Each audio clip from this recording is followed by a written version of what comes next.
إن الدين عند الله الإسلام. الحمد لله رب العالمين، والصلاة والسلام على سيد المرسلين وعلى آله وأصحابه أجمعين. أما بعد، فأعوذ بالله من الشيطان الرجيم. بسم الله الرحمن الرحيم. وَلِلَّهِ عَلَى النَّاسِ حِجُّ الْبَيْتِ مَنِ اسْتَطَاعَ إِلَيْهِ سَبِيلًا. صدق اللہ العلی العظیم. محترم بزرگوں، بھائیوں، یہ مہینے حج کے مہینے چل رہے ہیں. شوال، ذی قعدہ، ذی الحجہ کے 10 دن اور بعض حضرات کے مطابق ذی الحجہ کا پورا مہینہ، یہ تینوں مہینے حج کے مہینے کہلاتے ہیں. حج ارکان اسلام میں ایک اہم رکن اور فریضہ ہے اور تکمیلی رکن ہے. سب سے پہلا رکن کلمہ ہے، کلمہ لا الہ الا اللہ محمد الرسول اللہ صلی اللہ علیہ وسلم. اس کلمے کو پڑھ کر اور دل سے اعتقاد کر کے آدمی مسلمان ہوتا ہے. کلمہ پڑھنے کے بعد پھر 4 رکن اور ہیں جو عملی رکن کہلاتے ہیں. کلمہ جو ہے یہ اعتقادی رکن ہے، یعنی دل سے اللہ کے ایک ہونے کا اعتقاد رکھنا اور نبی پاک صلی اللہ علیہ وسلم کے رسول اور پیغمبر ہونے کا اعتقاد رکھنا. تو کلمہ تو اعتقادی رکن ہے. پھر 4 رکن یہ عملی ہیں، یعنی ان میں کرنا ہے عمل. سب سے پہلا نماز ہے، دوسرا زکوٰۃ ہے، تیسرا روزہ ہے، چوتھا حج. اس لیے آخری نمبر کا یہ تکمیلی رکن ہے حج. اور حج عشقیہ عبادت ہے. حج میں محبت کا اظہار ہوتا ہے. اللہ نے یہ 4 عملی رکن دیے ہیں اور اللہ تبارک و تعالیٰ کی صفات 2 طرح کی ہیں. ایک جلالی صفات ہیں، دوسرے جمالی صفات ہیں. جلالی صفات، اللہ زبردست پکڑ کرنے والا ہے، اللہ ہر چیز کا مالک ہے، اللہ بادشاہ ہے اور ہم سب اللہ کے بندے اور اس کے غلام ہیں، اس کی مخلوق ہیں. جلالی صفات کا تقاضا یہ ہوتا ہے کہ اللہ کے سامنے دست بستہ سر بسجود ہم جھک جائیں. اللہ نے 2 عملی رکن ایسے دیے ہیں کہ ان میں اللہ تبارک و تعالیٰ کی جلالی صفات کا اظہار ہوتا ہے، اللہ تبارک و تعالیٰ کے جاہ و جلال کا اقرار ہوتا ہے. ان میں سے پہلا عملی رکن نماز ہے. نماز میں اللہ نے کہا ہاتھ باندھ کر کھڑے ہو جاؤ، بالکل اپنے آپ کو سرنڈر کر دو، کھڑے ہو گئے. اللہ نے کہا جھک جاؤ، جھک گئے. اللہ نے کہا جسم کا سب سے اعلیٰ اور افضل حصہ اپنا سر، اپنا ماتھا زمین پر ٹیک دو، ٹیک دو. یہ اللہ کی جلالی صفات کا اظہار ہے. نماز اللہ کی جلالی صفات کا مظہر ہے. اللہ کی جلالی صفات ظاہر ہوتی ہے کہ بندہ اللہ کے حکم کے تابع ہو جاتا ہے. اللہ کا حکم آیا نماز میں بولنا نہیں ہے، بات کرنی نہیں ہے، کسی کو جواب نہیں دینا ہے، سیدھے قبلے کی طرف رک کر کے اپنی نگاہیں سجدے کی جگہ رکھ کر کھڑا ہونا ہے. رکوع میں جانا ہے تو اپنی نگاہیں پیروں پر رکھنی ہے، سجدے میں جانا ہے تو اپنی نگاہ ناک پر رکھنی ہے۔ اسی طرح ہر بندہ مومن اللہ کے حکم کے تابع ہو گیا۔ اسی طرح دوسرا رکن زکوٰۃ ہے۔ زکوٰۃ میں بھی اللہ کی جلالی صفات کا اظہار ہے، اور زکوٰۃ اللہ کی جلالی صفات کا مظہر ہے۔ اللہ نے حکم دے دیا اپنے مال کا چوتھائی حصہ اللہ کے راہ میں خرچ کرنا ہے۔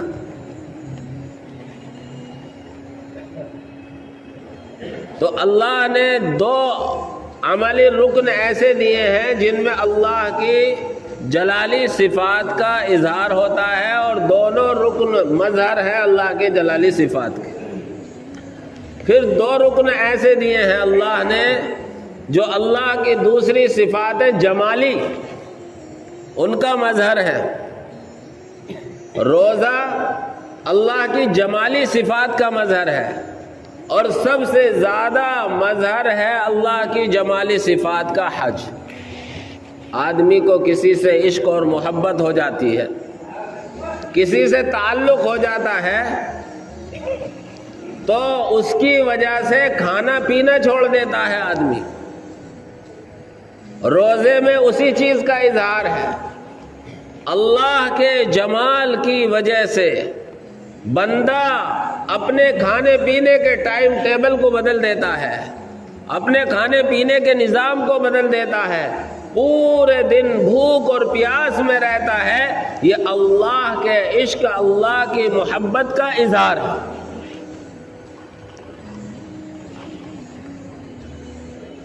اور دوسرا رکن جمالی صفات کا مظہر حج ہے۔ حج میں بھی اللہ کی جمالی صفات کا اظہار ہوتا ہے۔ جب کسی سے محبت ہو جاتی ہے، جب کسی سے تعلق ہو جاتا ہے، تو آدمی کو صرف اور صرف 24 گھنٹے اسی محبوب کی دھن ہوتی ہے۔ ہر وقت تصورات میں وہی گھومتا ہے، ہر وقت خیالات اسی کے ہوتے ہیں۔ اسی طرح اللہ نے محبت کا، عشق کا، تعلق کا مظہر حج کو رکھا ہے۔ حج کی ابتدا تلبیہ سے ہوتی ہے۔ جس طرح ایک عاشق اپنے محبوب کا نام لینے میں خوشی محسوس کرتا ہے، اسی طرح حاجی کی ابتدا ہوتی ہے لبیک اللہم لبیک لبیک لا شریک لک لبیک ان الحمد والنعمت والملک لک لا شریک لک۔ ہر حاجی کی زبان پر لبیک لبیک کی صدا ہوتی ہے۔ جس طرح ایک عاشق کو معشوق کی محبت میں، محبوب کی محبت میں نہ پہننے کی کوئی فکر ہے، نہ کھانے کی کوئی فکر ہے، نہ بال سنوارنے کی کوئی فکر ہے، بلکہ ایک اسی کی دھن ہوتی ہے، اسی طرح حاجی کو اللہ نے کہا سلا ہوا کپڑا نہیں پہن، بالوں میں کنگھی نہیں کرنی، پیروں میں جوتا نہیں پہننا۔ جس طرح ایک عاشق اپنے معشوق کے گھر کے اور اس کی گلیوں کے چکر لگاتا ہے، اللہ نے حاجی سے کہا میرے گھر کا طواف کر 7 چکر لگا۔ جس طرح ایک عاشق ادھر سے ادھر دوڑتا ہے، ادھر سے ادھر دوڑتا ہے، اللہ نے کہا صفا اور مروہ کے درمیان سعی کر کے میری محبت کا اظہار۔ عاشق ویرانوں میں چلا جاتا ہے، بیابانوں میں چلا جاتا ہے، اور ہمیشہ اپنے محبوب کی اور اپنے معشوق کی دھن ہوتی ہے۔ اللہ نے کہا سب عرفات میں چلو، عرفات سے آؤ تو مزدلفہ میں آؤ، مزدلفہ سے واپس آؤ تو اب 3 دن رمی جمار کرو، کنکریاں مارو۔ تو اللہ تبارک و تعالیٰ کی 2 طرح کی صفات ہیں، ایک جلالی صفات ہے، ایک جمالی صفات ہے۔ جلالی صفات کا مظہر نماز اور زکوٰۃ ہے، اور جمالی صفات کا مظہر اللہ نے روزے کو اور حج کو رکھا ہے۔ اور پھر اللہ کی شان دیکھیے، اللہ کی قدرت دیکھیے، اللہ کی عطا اور دین دیکھیے، اللہ تبارک و تعالی حج پر کس قدر انعامات سے نوازتا ہے۔ امام طبرانی رحمۃ اللہ علیہ نے معجم کبیر حدیث کی کتاب ہے، اس میں عبداللہ ابن عباس رضی اللہ تعالی عنہ کی ایک روایت ذکر کی۔ فرمایا نبی پاک صلی اللہ علیہ وسلم نے جو شخص مکۃ المکرمہ سے عرفات پیدل حج کرے گا، اللہ تبارک و تعالی ہر قدم پر 700 نیکیاں عطا فرمائے گا، اور جو شخص سواری پر حج کرے گا، اللہ تبارک و تعالی سواری کے ہر قدم پر 70 نیکیاں عطا فرمائے گا۔ ایک دوسری روایت اللہ کے نبی صلی اللہ علیہ وسلم کی امام حاکم شہید رحمۃ اللہ علیہ نے مستدرک میں اور امام بیہقی رحمۃ اللہ علیہ نے شعب الایمان میں بیان کی۔ فرمایا نبی پاک صلی اللہ علیہ وسلم نے جو شخص مکۃ المکرمہ سے عرفات تک پیدل چل کے حج کرے گا، اللہ تبارک و تعالی ہر قدم پر 700 نیکیاں حرم کی عطا فرمائے گا۔ اور آپ حضرات کے علم میں ہے کہ حرم کی ایک نیکی کے 1,00,000 نیکیاں شمار ہوتی ہیں۔ اس طریقے سے اگر ہم 700 نیکیوں کو 1,00,000 سے ضرب دیتے ہیں تو ایک قدم پر 7 کروڑ نیکیاں ملتی ہیں۔ اب اندازہ لگائیں کہ مکۃ المکرمہ سے عرفات پہنچنے تک کتنے قدم ہوں گے، اور ہر قدم پر 7 کروڑ نیکیاں لکھی جائیں گی۔ یہ ہے اللہ کی دین، یہ ہے اللہ کی عطا، یہ ہے اللہ کے انعامات و احسانات کہ عبادت ایک اور اس کا اجر و ثواب 1,000 نہیں، 1,00,000 نہیں، 1 کروڑ نہیں، 7 کروڑ تک صرف اور صرف ایک عبادت کا اللہ اجر و ثواب عطا فرما رہا ہے۔ ایک روایت ہے اللہ کے نبی صلی اللہ علیہ وسلم نے فرمایا کہ حاجی، حج بدل کرنے والا، حج بدل کہتے ہیں کسی کا انتقال ہو جائے یا کوئی معذور ہے خود حج کو نہیں جاتا، کسی دوسرے کے ذریعے سے اس کی طرف سے حج کرایا جائے۔ حج بدل کرنے سے اللہ تبارک و تعالی 3 لوگوں کو جنت کا مستحق بناتا ہے۔ حج ایک کیا جا رہا ہے، 3 لوگ جنت کے مستحق بن رہے ہیں۔ نمبر 1 وہ شخص جس کی طرف سے حج کیا جا رہا ہے، نمبر 1 حج بدل جس کی طرف سے کیا جا رہا ہے، یا تو وہ انتقال کر گیا ہو یا معذور ہو، جب اس کی طرف سے حج کیا جائے گا اللہ تبارک و تعالی اس کے گناہوں کو معاف کرے گا اور اسے جنت کا مستحق بنائے گا۔ دوسرا وہ شخص جو حج بدل کرنے کے لیے جا رہا ہے، اللہ تبارک و تعالی اسے بھی جنت کا مستحق بنائے گا۔ اور تیسرا وہ شخص جس نے اپنے مرحوم کی طرف سے یا اپنے معذور بوڑھے باپ یا ماں کی طرف سے، دادا کی طرف سے حج کرنے کے لیے پیسہ دیا ہے، پیسہ خرچ کیا ہے، اللہ تبارک و تعالی اس کو بھی جنت کا مستحق بنائے۔ حج ایسی بڑی عبادت ہے اور حج اللہ کی طرف سے اتنا بڑا انعام ہے۔ ایک روایت میں ہے حضرت ابو موسیٰ اشعری رضی اللہ تعالی عنہ فرماتے ہیں اللہ کے نبی صلی اللہ علیہ وسلم نے فرمایا ایک حاجی کو اللہ رب العزت والجلال 400 آدمیوں کے حق میں شفاعت کرنے کا حق حاصل ہوگا۔ اللہ تبارک و تعالیٰ کی طرف سے حق ملے گا کہ ایک حاجی 400 آدمیوں کی شفاعت کرے، سفارش کرے کل قیامت۔ اور اسی حدیث کے بعض الفاظ سے پتہ چلتا ہے کہ ایک حاجی 400 گھرانوں کی شفاعت کرنے کا حق رکھتا ہے۔